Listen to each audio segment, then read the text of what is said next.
welcome to Backstage. I am here with the lovely, nutty, zany, talented Tazi. What's up, Taz? Howdy, badoodle, my noodle. How you doing? Tariziana Thompson. What's going on, girl? Oh, nothing. Just excited to see you again.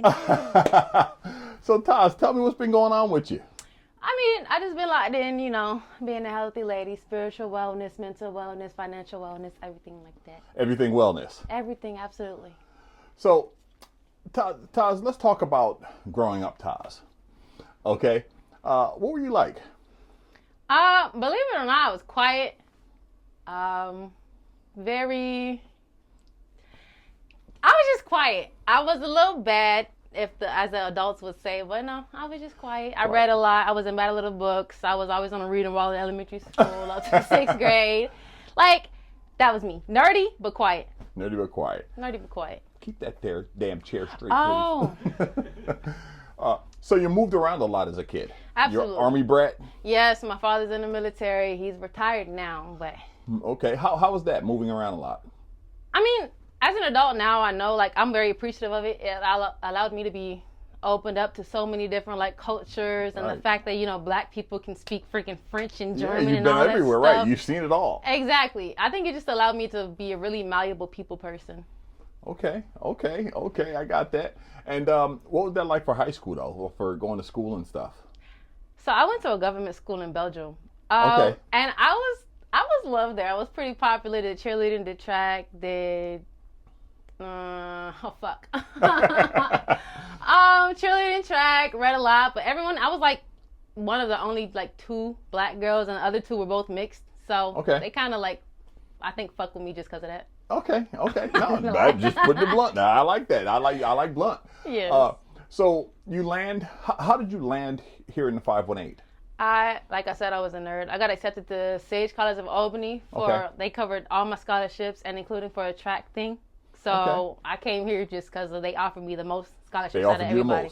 And I also like private schools. Like I said, government high school. So it makes sense to go to a private college. Right. So you're used to that. Exactly. So you land here in Albany, and you go into school, and you get in. I believe one of the first shoots you did was with me, right? Yes, I think 1,000%. You were my first photo shoot. I was your first photo shoot. 1,000% with Leah's fashion. I remember the black and gold dress we modeled at Washington Park. Yep. And a little black dress. I had a ponytail. Yes, you did. You were my first photo shoot, and you were my forever. Yeah. So that's wild though, because you were in Sage at the time, right? Absolutely. Yes. And what made you want to get into modeling and the fashion? Honestly, I think it was just word of mouth. People recommended, hey, I have someone who's opening a shop, and hey, I have a cute girl. So how about we just make that happen? It was I literally just faded type of things. Okay, so it basically just happened. It wasn't something that you were naturally interested in. I never thought I could be, because I got a big ass forehead, right? But I own it now. It's it's the truth. I never thought about it because I was studying psychology. So it's oh shit, modeling? Let me try that shit. Okay.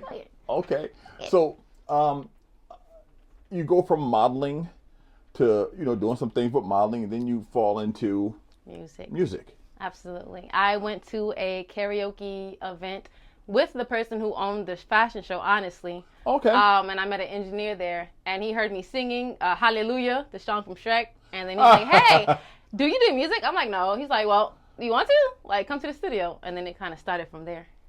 Oh, wow. So literally. All this is just by happenstance. It literally did. Because Spirit was hey, you're smart. Yes, you're good. But you also have a talent that's God-given. So you need to take advantage of it. And I think, I'm glad I just took advantage of it. So you never wanted to really be a singer? It's not that I never wanted to. I didn't think it really was possible. I grew up with a military father, kind of a poor upbringing. I was taken care of by my grandparents and stuff, but it's kind of forced. So, I don't know. Music wasn't a possibility. My dad didn't encourage dreams. He's you got to do some shit to make sure your future's secure. Right. Exactly. That's why I was studying psychology. Right. So. Okay, I get it. So, but it's funny how all this stuff just happens, and then now you're living it. Yes, man. If we want to talk about that, we're gonna get there eventually. We're gonna get there. But absolutely. So, you get discovered at karaoke, and how does that transform into your first Single? Yeah. I met the engineer at karaoke. I already had some people who were like way older than me who were in the music scene that had their own group. Okay. And they like he discovered like the first song, the beat, Chill With You. That's my first song. He discovered the beat and he sent it to me like probably like August 2018. He's like, hey, work on this. Like, I know it's your first time writing the track, but just work on it. So I would like write on it, and then when I had the shit going, I would take it to him. He's like, yo, this is it. And then this went good. Went from there. So, were you a poet or anything of that nature, or did you just... I had previous experience writing, but like not necessarily songs. Like I would look back through my notes and like from like, you know, the 8th grade and 9th grade, I had like little poems and little like bars and stuff. But they weren't good. They weren't good. I'm not going to lie. And at the time, when I first started, I just thought I could sing. I didn't know about the rapping stuff that I could do. So. Okay, so you get into the singing and you drop a single. Gets pretty well played. Chill With You goes crazy. Yeah, it goes crazy. I had my boy Dev McCurry on it. It was crazy. So now you're moving into more of an entertainment field as opposed to just a singer. Right. Well, just as opposed to the girl in college, you know. Absolutely. So you start moving into this entertainment field. How was that? How was that transition? Honestly, I think it was kind of smooth. Like, I'm not gonna lie to you. I've always been a bubbly person, like in people's faces, the life of the party type of thing. So starting music, like I never thought about what it would be like to record music in a studio or anything like that. So once I was doing it and I'm surrounded by all these music people and these party promoters, I'm like, yo. It's lit. I'm like, fuck it. I'm 18, 19 years old. Like, shit, let me see what I can do with this. And like people had the faith in me and I had it in myself in return. So it was like, oh, wow. So was it, how'd your family deal with that? My mother, my biggest freaking fan. My aunt, also my biggest fan. She just wants to make sure I don't like get caught up in like, you know, doing anything I don't want to do, like, you know, labels and like over sexualizing myself. Right. I make sure to let her know that, hey, everything that I do is because of my decision.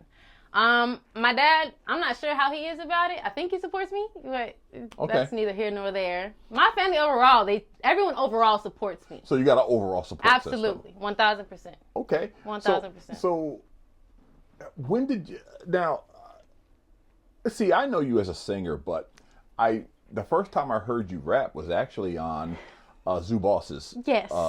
The remix. Yes. And I said, oh, shit. That was my first like attempt at drill music, and I surprised myself too. I'm not gonna lie. Like when I brought it to them, they were like, "Whoa!" Gray Hairs was like, "Yo, damn, Taz, I want to rewrite my verse because you like it." Yeah. I'm like, "Hey, man, thank you." Yo, that thing was. I was like, "Yo, she's spaz." I appreciate that. I was so excited for that because, like I said, I think I only did one other rap song prior to that. It was called Higher Power. It's not released at all. Okay. But like, I never did drill music, and then to do fast rap music, it's like, yo. Damn. Yeah, that was impressive. I appreciate you. Thank you. And it was like I just didn't see it coming because, you know, when I thought about you as a singer. You know, I thought about So when I heard you had actually joined the group, I thought you had joined as a singer. You know, that was originally how Bricks had wanted me to be. He okay, had so that was originally. Yes. I got you. So you were originally going to go in as R&B. Absolutely. And then they learned you could spit. Yes. And then Gray Hairs was trying to tell me, he's like, nah, Taz, I don't care what you say. You're not just a singer. You're a rapper. And I'm over here fighting him like, no, I don't know how to rap.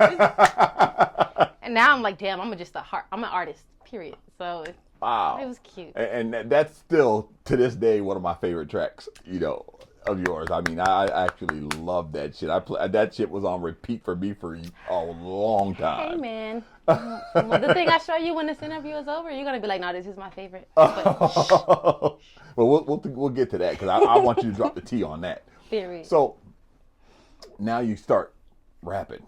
Yeah. But in the same token, your life takes a ugly turn. Tell me about that.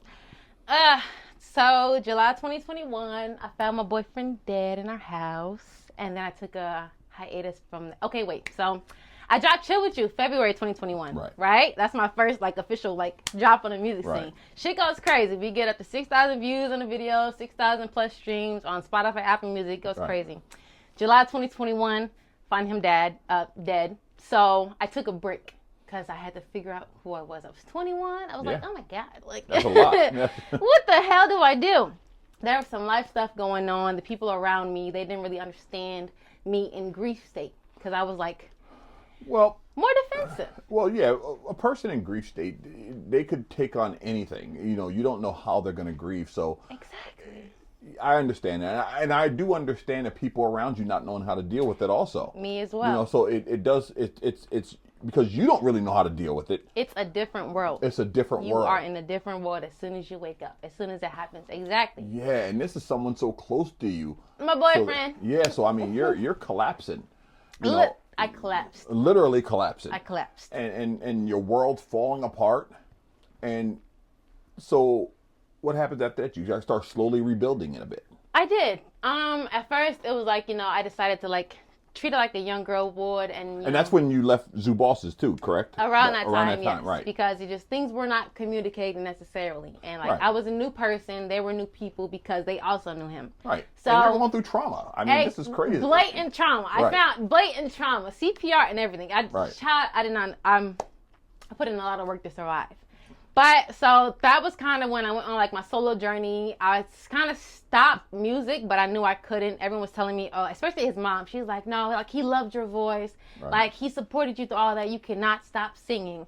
I did, however, stop singing for about a year and some change. Right. And then I went into the rapping because the rapping, it didn't relate to him. Okay. So that happened. I locked in with my stuff. I was doing like, the young girl stuff, trying to act like things was cool, partying and everything, but that didn't really work. Really work. So then, fast forward a couple of years. Trying to hide it. Exactly. Fast forward a couple of years, therapy, mental medicine, like genuinely talking through things, grief group therapy. I actually got through this stuff. And then I started, I released my next 2 songs. Yep. After a 2-year hiatus, I released Element and Nobody Knows. Right. Fucking went crazy. I love Nobody Knows. Fucking went crazy. Yes. And then I did the thing in New York City. The World Star Post. The World Star Post. G. Yes, sir. And what's that? It got 6 million? 6.3 million views. A girl went from like 2,000 followers to motherfucking 26.1K. Like overnight. Almost overnight, but like it built over like the next month because the World Star posted, New Yorkers posted, and then my best friend killed himself. Damn. And my mother 5 days later was murdered. So. Once again, the life world's falling apart. Fell apart entirely. I don't want to mess up my makeup. No. Take your time, hon. Take your time. Breathing. This is what my therapist works with me with. Good. Okay. But yeah, so that happened. So it was like bittersweet because I'm like celebrating going viral, but then I'm also grieving. Yeah. I had to see her vessel. Had to, plan the funeral, everything. Mm-hmm. So it was just intriguing. I don't know. It's like I did all that grieving with Christian for 2 years, and then my best friend goes by his hands. Then my mother goes by someone else's hands. Right. So for me, and the most important thing, I mean, the biggest thing in your career just happens, and you really can't. You really can't embrace it. My biggest supporter could not see it. Could not see it. My mama, point blank period. That's my biggest freaking fan. Right. So that stuff happened, and I'm over here like, okay, damn. Like this time it's a little bit different because I knew how to grieve with Christian stuff. So this time I was like, I'm not gonna do the unhealthy things. I'm not gonna drink my ass to sleep. I'm not gonna drink till I cry. I'm not gonna party to avoid things. I'm gonna sit through it with my therapist. For my music, I was like, my mama would kill me if I went viral. And she's like, bitch, you stopped? Like, are you serious? Bro, literally. And I think about that all the freaking time because, like, I had multiple visitation dreams from her. Okay. So I'm literally like, no, I can't stop. I'm like, bro, I did not go through all this grief, all this shit by myself, all the, the people lying on me, the attacking me stuff. Right. I didn't go through that to stop. I didn't freaking go to New York City one random day and then fucking end up going viral to stop. I'm not doing none of that to stop. My mama didn't die for me to stop. So I locked in with myself. I dropped the song Unavailable, was my first song, January this year. And I'm about to drop my next song, Signature. It's going to be very different. But I'm coming crazy. I'm stepping on next because my mother's in the sky supporting me. So, I mean, you're the the very definition of the comeback story. Absolutely. You keep coming back and coming back and and that's a testament to what you built up. Walking testimony. Yeah, and I gotta think that some of that is about being a military brat, being raised as a military brat, because that's that toughness. You know what I mean? 1,000. You have to bounce back, because if you don't bounce back, guess what? You die. You die, and you kept bouncing back and almost reinventing yourself again. I am still bouncing back and reinventing, but this time I'm coming back and I'm reinvented. So all it's about now is just reintroducing the world to who I am. Well, actually, it's funny because having spent, quite a bit with time with you today, this is actually the healthiest I think I've seen you. Absolutely. This is probably the healthiest I think I've ever seen you, and it's refreshing. I appreciate that acknowledgement. Yeah, because I feel like, whenever I met you before, it always seemed like external forces were controlling you. Absolutely. It always seemed like, you were mad about this or something was going on. It was just pulling you. There was no autonomy. It was like, right. Oh, this happened in my environment, so I'm gonna react to it. Yes. Now I see there's a calm. There's a I got this. Absolutely. I know I do, because it's like I've been through hell and back. I know how to take care of me. I don't want to really hurt. If I'm really hurt, exactly. If I'm gonna go through hell and back, why would I do it to myself? I'm gonna take care of myself in the midst of the hell and back. But we ain't going through hell no more. It's all about heaven, clouds, cloud 9. I'm really hurt. Fuck wrong with niggas. And that's exciting to see because, you were creating great stuff while in hell, in turmoil. Bro, pain is the best creator. It creates the most beautiful things. That's well, where you got a story to tell now. I am a walking testimony. Yes. I am an anomaly. I wasn't supposed to survive none of this, but I did. So how do you get into that space? How do you get into that creative space? You got to go through to like my writing songs and stuff. I literally, how it is now is like I be waking up and it's like, okay, I got a bar in my head. I'm gonna write that bar out. Like that's that, and then I'm gonna go back to that bar just cause it got me excited. Like it was super fire. I'm literally talking to myself like, oh shit. So you're your hype man. I'm literally like, I wrote that. Keep going, bitch. So.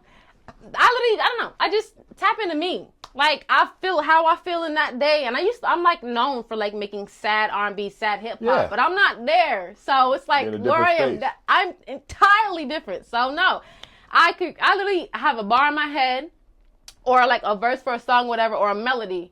And then I'll go from there. Literally just writing the verse right there. Sometimes I'll leave it for a day. Sometimes I'll leave it for a week. I don't believe in rushing my process. I just create as I create. And if I'm not creative at the moment, that just means I'm supposed to be in a resting period. I'm supposed to recuperate. So it's all about how I'm feeling. Damn. I don't know how I'm feeling.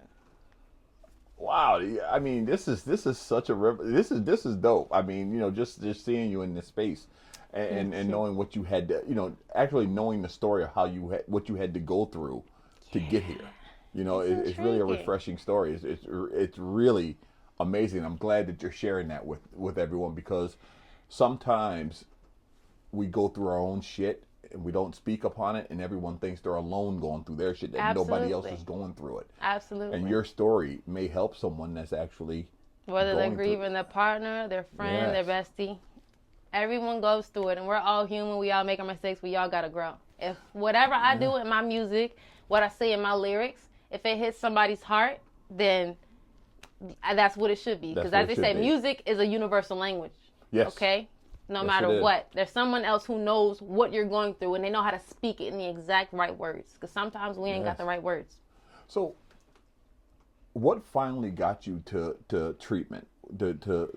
What finally got you there? What pushed you there? I was in a really toxic living situation with an ex, and believe it, like he told a couple of people about all of the traumas I had, but he like tried to say it. Oh yeah, she's like, oh she's horrible, like she's been through this, so like I can't deal with it. But like he was really the one like abusing me, and he moved. Yes, and he moved the bitch he was cheating on me with into the house. Not her. She's not a bitch. I'm sorry. Take that back. Right. But he moved her into the house, and I was stuck in the lease, so I couldn't. I literally was talking to God. I'm like, yo, if you don't get me out of this, I'm going to jail. Like I will literally put myself in a homeless shelter. So he was taking advantage of my trauma from my boyfriend and stuff like that. So I'm like, okay, I gave him this power. Let me take it back. I don't ever want to, like, love someone else more than I love myself. And that was the issue. It wasn't all on him because I loved him more than I loved myself. That's strong. That's a strong statement. It's the truth. My boyfriend had died, and then I latched on to the first person who showed me love. He loved me in his own way, I guess, but it was toxic. It wasn't the right way. It wasn't good. So I was literally like, it's either I do this or I'm going to kill myself. Right. Type of things like that. But I'm too talented. I've been through too much to do that. And it's like, that's just a nigga. Right. That's just a dude, bro. What are you doing? Exactly. Right. Exactly. So I locked in. I didn't care about the rumors or anything like that. I locked in with my therapist twice a week. I started my antipsychotics. I got a psychiatrist to like recuperate things. I literally locked in with myself for 5 months because I'm like, I cannot get to that point again. I cannot do it, and I will never get there again. So now I think it's been like a year, honestly, since I started that. Those 5 months, and like I'm stronger than I've ever been. I'm not hiding behind vices. I'm not like partying all the time. I'm not doing none of that. I'm creative. I'm like in my group therapy. I'm meditating. I'm burning everything. Well, I can see it from your social media that you're more locked in to, where you're supposed to be. Yeah. Because before your shit was disjointed and all over the place. All these memes, okay, I want to sing here. I want to rap here. Like, but I don't know when I'm going to drop it. It was horrible. It was a mess. But it was so you. It was like, that's Tazi. It makes sense. But now it's like, damn, I wonder what she's doing. Well, that's what prompted me to actually reach out to you. Because, we hadn't shot in a while. And I wasn't really even thinking about shooting. I just was thinking about interviewing you because it just seemed like you were in such a different space. Entirely. Everything just seemed like it was clicking and everything looked like it was more cohesive. Mm-hmm. And I said, well, let me reach out to her and see what's going on. And now we're talking and I'm like, oh, she's put her fucking life together. Yeah, you have never known me to be like this. Yes, no, that's a fact. This is so different, man. This is crazy. But it's a good crazy. Absolutely. Now, does it affect your writing? Do you find yourself the way more I am creative? in life now? Yeah. Absolutely. The song I'm about to drop, and I've mentioned it before, literally, all I want to create right now is just fun music. Because I don't really show my personality to people in my music. I show them like my deep thoughts, my inner thoughts, my traumas, and how I heal through stuff. I've never shown them like, oh, yo, she's a fun little bitch who know how to throw ass and you're stuff. A clown. Exactly, but they don't know that. And that people should know that. People who are listening to me coming to my page. So that's reflecting in my music, as you guys will see when the time comes. It's like, nah, yo, she on a different lane right now. Like, I thought she was R&B. I thought she was serious hip-hop. No, I'm everything I want to be. So when is that dropping? May 30th. May 30th. And who's mastered that? And, my boy Tenzo, the engineer of the beat, is J Banger Beats. But my boy Tenzo Beats from upstate New York, he the one who did it. Shout out to Tenzo Beats. Shout out to Tenzo. That's my boy. Okay. Is this the first thing of yours that he's working on? Absolutely not. Tenzo is like my engineer. He knows my voice. He knows how to get me out of my head when we're in the studio. He's been my engineer for like my R&B music and everything for about 3 years consistently. Okay, so that's a good relationship. That's a strong, tight relationship. Tight, yes. Wow. He gets my vibe. Okay. Entirely. Now, are you working with management or are you self-managed? Self-managed. I own all my masters. I own all my beats. Okay. Everything. I keep a track of it all. I talk to every single engineer who made my beat. I'm sorry, they're called producers. Right. Who made my beats. I keep a track of all my leases. I register all my lyrics. I play no games. Whoa. Okay. Oh, this girl's on top of shit for real. No games. Damn. So, how does this all mesh into your social life now? I mean, honestly, because I've been in hiatus mode or whatever, working on myself. I popped out for the first time like May 3rd, and people were like mad hyped to see me. So I thought it would like affect my personal life with me going into hiatus mode, but I think everyone understands because I was like pretty vague, but I posted about the 2 deaths I went through last year. And a bitch is still dropping music. So it's like, I guess people understand like, hey, she comes out when she wants to come out because that's what I do. If I get invited, but I don't feel like going out, if I don't have the energy, I'm not going to do it. Right. I'll see you when I feel good, and that's that because my misery does not love company. So do you think that all this stuff has forced you inward for yourself? In a healthy way. Not forced in a bad way. It definitely forced me inward because I could have either chosen, it's two directions. I either choose to go the direction I've always been, you know, be around people. That wasn't right. Or I can choose to like lock in, do something like no one in my family has done before, and choose to truly understand my triggers, my bad habits, my bad traits, how I self-sabotage my things, and then lock in. So even though I self-isolated, it was the best thing I could do for me, and personally, I think for my social life, because I got good girls around me right now. That's important. Matters. The circle that you're in is so important. Exactly. Because, you know, my saying is that you're a sum of your friends. Exactly. The people around you, you're the sum of them. So all of them together. Yep. Is who you are. Absolutely. And I have a very small, tight-knit circle. I got my videographer, my engineer, and I got my homegirl, China. China. She's a party promoter out here. She's a Virgo. She's my queen. I love her. What's her? On Facebook, her name is Nina Love. Okay. I think. I don't know who she Nina is. Love. Okay. She got like mad names. Okay. But that's not the point. The point is, like, I keep a very small, close circle because, like, I don't think you can truly know who you are surrounded by a bunch of people. That's too many personalities. Absolutely. You're just yelling over each other, which means your spirits are also yelling over each other, and that's just not good. I prefer people I can party with, who I can also smoke with, barbecue with, things like that. Or if I want to, like, yo, you want to do a guided meditation with me? Those kind of people.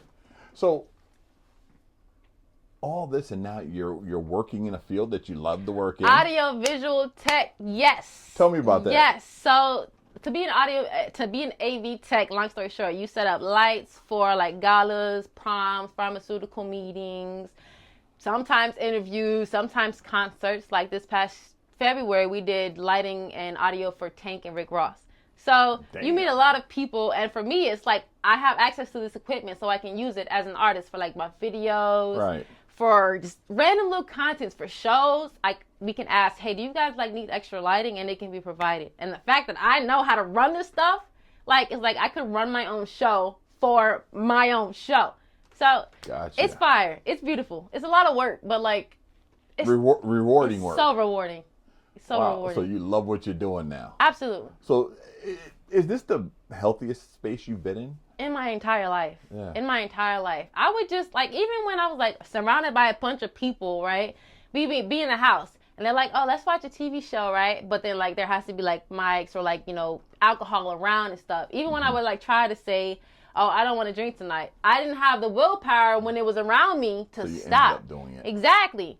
That, like, I've literally never been this happy. Like, to wake up so calm and peaceful is like great. To have a consistent routine when I take care of myself, like for how I clean my house, for how I do my music, everything like that. I've literally never had that. It was always, oh, I'm gonna disrespect the boundaries that I should have for myself to make sure that I keep this friendship or to keep this relationship. Right. It's not on them at all. It's on me. No. Yeah, it's on me. You know, that's the other thing is that in order to heal, you have to take full accountability. Full accountability. Full accountability. This ain't on nobody else. This is me. Exactly. And that's why I know you've healed. Exactly. Because you just told me a story about, you know, what happened with you and Zoo Bosses and how it broke up. Mm-hmm. And then you just told me that no, I played a part. Exactly. And you took full accountability for it. I know the part I played. And we reconnected. Yeah, you reconnected. And that's the shit. When you start taking accountability, you can look back and say, you know what? I fucked up. Right. I fucked that up. Exactly. You know, and I can take accountability for it. And it was great, man, that you saw, you know, Gray in the store and absolutely hugged it out. And, the most random place ever. It's my first time going to the mall in like freaking a year almost. And I see this nigga like, hi! Wow. And that's so good, man. I'm so glad to hear that because part of your journey will also be reestablishing relationships with people you have relationships with. Entirely. It doesn't necessarily mean I don't plan on joining any music teams. I feel like I'm going to stay independent. I'm making my own decisions and I'm going to do that. But the relationship. Exactly. Going to their shows, like, hey, how you doing type of thing. You know, that's huge. And you know, who knows? Maybe there's a feature coming up or something, you know? Hey, you never know. You never know. You never know. So what's coming up this summer? You got anything planned for the summer? I'm going to tell you guys one little secret. Give me the tea. And I guess about the song I'm going to drop May 30th, okay? It's very different for me. It's, you know, if you see a bit saying pretty, you a fan, you can sign it on my titties. We're going to do that. And then I'm going to drop something else for y'all. It's like New York drill. But I promise you, I'm just coming different. I'm coming correct. I'm coming on my own lane, but I'm tapping over everybody else's. Say less. Just because I can. Wow. Well, Tazi, I want to thank you for coming through. I want to really thank you for opening up to us, because I know you're a pretty private person.